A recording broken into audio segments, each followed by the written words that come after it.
Veamos qué pasó con el índice luego de que se anunciara en el Banco Central de Japón que iban a subir la tasa de interés del 0% a un 0,25%, lo cual esto dio un susto en los mercados. Tienen un motivo técnico, obviamente, y vamos a explicar un poquito de qué se trata de forma simple para que se pueda entender.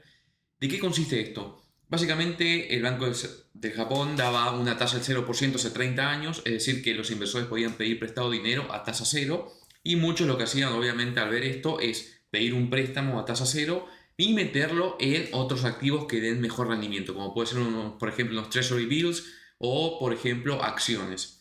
¿Qué pasa cuando luego de 30 años te suben la tasa del 0 al 0,25%, que parece poco, pero lo que da es un incentivo, no un incentivo, sino más bien un indicio de que esto podría empezar a cambiar y ya no va a ser tan fácil pedir el dinero prestado de forma tan fácil, es decir, pedir dinero prestado entre comillas a precio cero.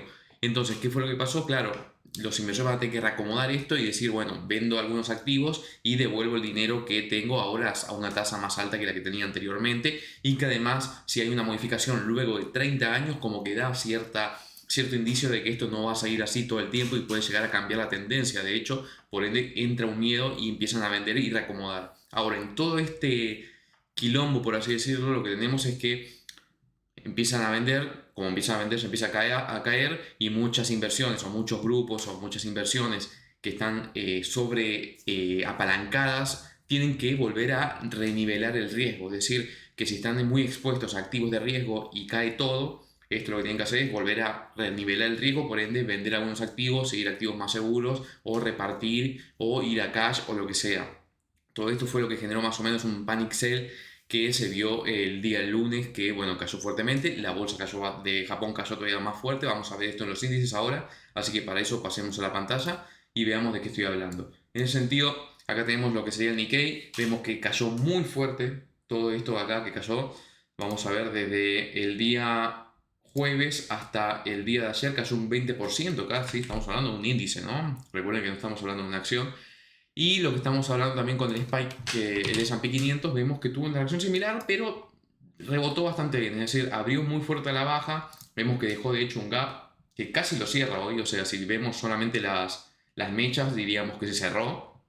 Pero si vemos el gap propiamente dicho, no se cerró.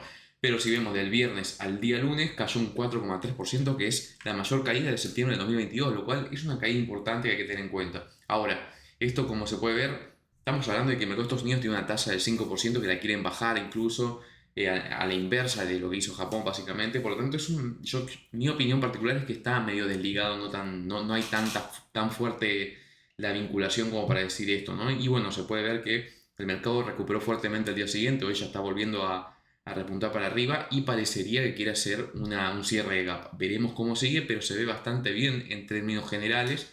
Es verdad que todas las acciones fueron golpeadas y vemos, de hecho, la cartera hoy recuperaron bastante. Algunos dicen rebote del gato muerto, no lo sé, veremos cómo se evoluciona. Pero la verdad es que recuperó bastante y todos los activos recuperaron bastante en general. Si vamos a ver, por ejemplo, Meta, que Facebook, vemos que también cayó fuerte, abrió con un capa a la baja y volvió a recuperar y no salió del rango que está haciendo. Es decir, está haciendo un rango bastante interesante que no lo perdió con este movimiento a la baja. Y Bitcoin lo mismo, miren esto, teníamos esta zona señalada hace bastante tiempo, la zona de los 51.100. Miren cómo teníamos también este rango señalado, recuerden que estábamos hablando en este rango, lo hablamos en el newsletter semanal que mandamos todos los viernes, y vemos que entró en un rango, llegó a tocar con esta mecha esta zona de acá, que se da con esta zona de acumulación que vimos en esta región, y volvió a subir, es decir, que no se vio tampoco tan afectado fuertemente, o recuperado, mejor dicho, rápidamente toda la caída. Recordemos que el fin de semana, como Bitcoin y otros activos cotizan 24/7, muchos tuvieron el tiempo para poder reaccionar a el mercado. Vamos a ver la pantalla principal. Muchos tuvieron el tiempo de poder reaccionar y reacomodar sus activos en ese momento, por eso también las criptos se vieron muy fuertemente afectadas, pero el lunes ya empezó a reacomodarse todo a medida que empezaba a rebotar todos los activos. Veremos cómo sigue. Recuerda que puedes suscribirte a mi newsletter semanal gratuito con el link que dejo en la descripción. Simplemente entran, se registran con su mail y nada más, y van a empezar a recibir eso todos los viernes, y pueden ver también lo que publiqué previamente, donde hablamos de este tipo de cosas, hablamos de qué sucedió en la semana, qué puede pasar, qué eventos importantes hay, y también análisis de algunas criptos y acciones. Si te gustó esto, deja tu like y nos vemos en el próximo.